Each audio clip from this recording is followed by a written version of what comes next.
माननीय सदस्य श्री श्रीकांत शिंदे जी। श्रीकांत शिंदे जी। सभापति महोदय कि आपने मुझे इस बहुत ही महत्वपूर्ण बिल पर बोलने का अवसर दिया। मैं मेरे पार्टी शिवसेना और हमारे नेता एकनाथ शिंदे जी की तरफ से इस बिल का पूरी तरीके से समर्थन करता हूं और आज एक ऐतिहासिक दिन है। अरे बैठिए बैठिए, अरे हो गया अरविंद सावंत जी बैठिए। आप please address to this chair please. आज सबसे बड़ा महत्वपूर्ण दिन है, उस पर भी आऊंगा। महत्वपूर्ण दिन है कि पहले 370 फिर ट्रिपल तलाक और आज सीए और आज गरीब मुस्लिम भाइयों के उद्धार के लिए ये वक्फ का बिल इस सदन में लाया गया है। आज यहां पर कुछ साथी, अरे पुराने नहीं अभी भी हो सकते हो, उनको तो पहला प्रश्न मुझे पूछना है कि आज हरी जैकेट जो है बुधवार के लिए पहनी है या आज वक्फ के लिए खास करके अरविंद सावंत जी ड्रेसअप करके आए थे। यहां पर मुझे उनका भाषण सुनते वक्त बहुत वेदना हुई, बहुत ही शॉकिंग था कि अरे वक्त पे ही बोल रहा हूं बाबा। इधर देखिए, इधर इधर सामने। मुझे इनसे आपसे बात कर रहा हूं सर, सामने देखिए। इनसे मुझे यूबीटी वालों से प्रश्न पूछना है। अपनी अंतरात्मा से इनको प्रश्न पूछना चाहिए कि बाला साहब आज होते तो ये क्या आज ये भाषण कर पाते यहां पर? आज इस सदन में एक बात साफ हो गई, ये यूबीटी वाले किसकी विचारधारा को मान रहे हैं और ये बिल का विरोध कर रहे हैं। इनके पास एक सुनहरा अवसर था अपनी गलतियों को सुधारने का, अपने इतिहास को संभालने का और विचारधारा को जिंदा रखने का, जिसके लिए कभी बाला साहब ठाकरे जी ने आंदोलन किया था। लेकिन अफसोस यूबीटी वालों ने उस विचारधारा को तो पहले ही बुलडोजर के तले जो है चुरोड़ मुरोड़ दिया है। बाला साहब की जो विचारधारा थी वो स्पष्ट थी, हिंदुत्व की रक्षा, देश की एकता और बाकी धर्मों के लोगों के लिए सम्मान। लेकिन आज अगर बाला साहब यहां होते तो यूबीटी का डिसेंट नोट यहां पर अगर पढ़ते तो उनके आत्मा को बहुत वेदना जो है होती। मैं यहां पर यूबीटी का एक डिसेंट नोट जो है लेकर आया हूं। इन्होंने यहां पर कहा है कि नॉन मुस्लिम मेंबर वक्फ बोर्ड में नहीं होने चाहिए और उसके ऊपर वो वकालत वहां पर कर रहे थे कि जो बाला साहब हमेशा हिंदुत्व के लिए लड़ रहे थे। मुझे लगा इनको सिर्फ हिंदुत्व से एलर्जी थी, लेकिन आज हिंदुओं से भी एलर्जी जो है यूबीटी को होने लग गई है आज। और एक डिसेंट नोट में उन्होंने पॉइंट कहा, protect and preserve the properties which are personal properties dedicated by various rulers, nawabs and zamindars. हम ऐसे ही नहीं कहते कि औरंगजेब के विचारधारा पे इन लोग चल रहे हैं, अफजल खान के विचारधारा पे चल रहे हैं, लेकिन अभी उनके प्रॉपर्टी को प्रोटेक्ट करने के लिए खुलेआम जो है पत्र लिखने का काम भी यूबीटी वालों ने किया है। और इन्होंने यहाँ पे अभी कहा वैंडलाइजेशन ऑफ द औरंगजेब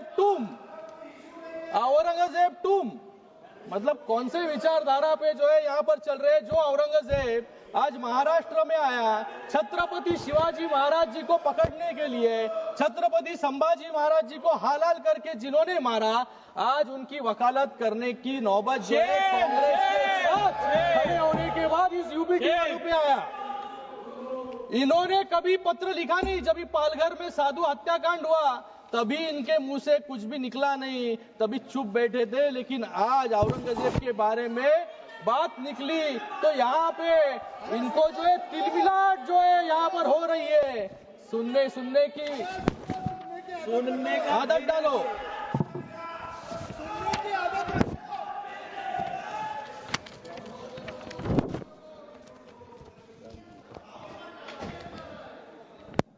मैं यहाँ पर इन्होंने और कहा है यहाँ पर 370 कलम हटाने के बाद कश्मीर में क्या हुआ? बाला साहब ठाकरे जी जब भी थे तभी उन्होंने कहा कि मुझे एक दिन अगर प्रधानमंत्री बनाएंगे तो सबसे पहले मैं 370 कलम को हटाऊंगा। आज वो 370 कलम को यहाँ पर क्यों हटाया, ऐसा प्रश्न पूछने का काम यहाँ पर कर रहे हैं। और उसी के साथ में राम मंदिर के बारे में भी कहा इन्होंने कि जो सपना बाला साहब ने देखा था राम मंदिर का, कि राम मंदिर बनाने के बाद क्या हुआ, ये भी प्रश्न पूछने की नौबत जो है आज यूबीटी पे आ गई है। मुझे लगता है कि आज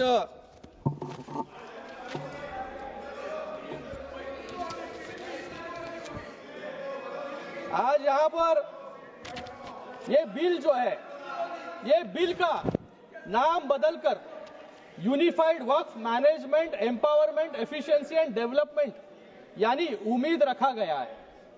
ये उम्मीद सिर्फ एक शब्द नहीं, यह इस कानून का सार है, इस कानून का आधार है, क्योंकि यह उम्मीद देता है उन सभी गरीब मुस्लिम समुदाय के लोगों को जिनका अधिकार वक्फ के आड़ में छीन लिया गया और उसको भ्रष्टाचार और लूट का साधन बना दिया गया। मैं विपक्ष के मित्रों का दर्द समझ सकता हूं, क्योंकि जब भी देश को उनसे उम्मीद दिखी तब उन्होंने देश को और मुस्लिम समुदाय को निराशा देने का काम किया। जिस समुदाय ने आंख बंद करके इनको वोट दिया, लेकिन उनको सिर्फ वोट बैंक बनाकर छोड़ देने का काम जो है इस कांग्रेस वालों ने, विपक्ष वालों ने किया।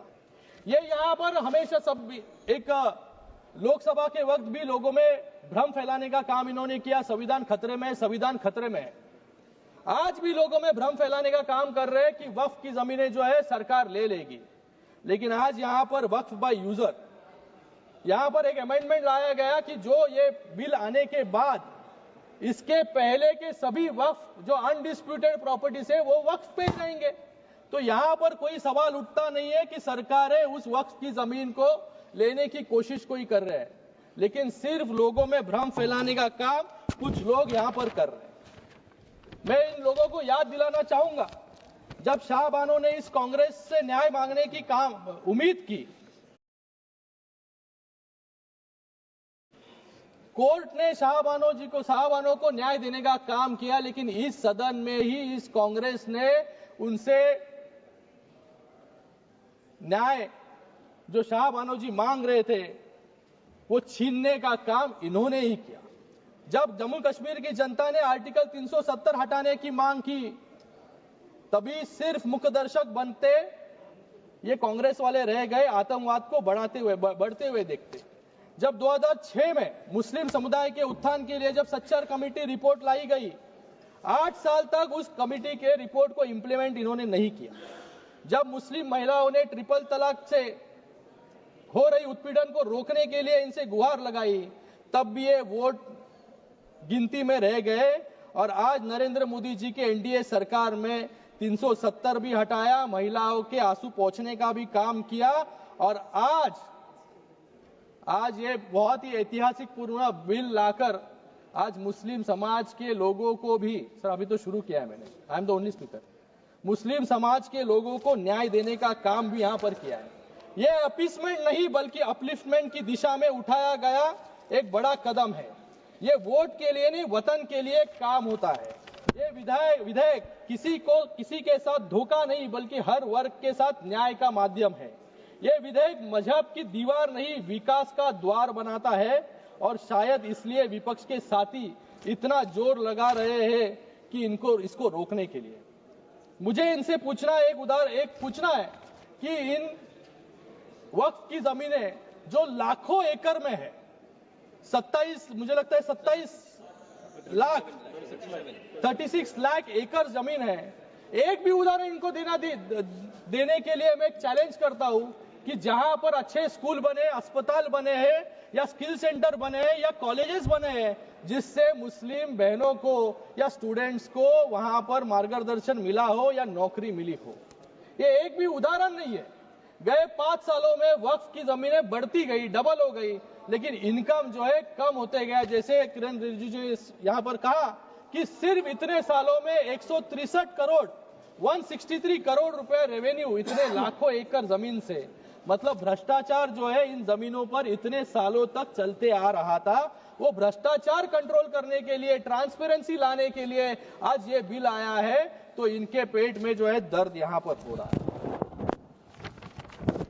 हसताय काय तुमच्यावरती लोक हसणार आता.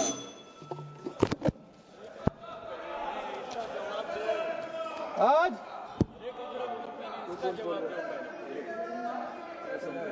मैं यहां पर कुछ उदाहरण देना चाहूंगा. यहां पर इंडिया अलायंस के सभी साथी इसका विरोध कर रहे हैं, लेकिन आज इंडिया अलायंस का एक भी मुख्यमंत्री नहीं होगा जिन्होंने अपने कार्यकाल में वक्फ बोर्ड के भ्रष्टाचार पर इंक्वायरी नहीं की हो.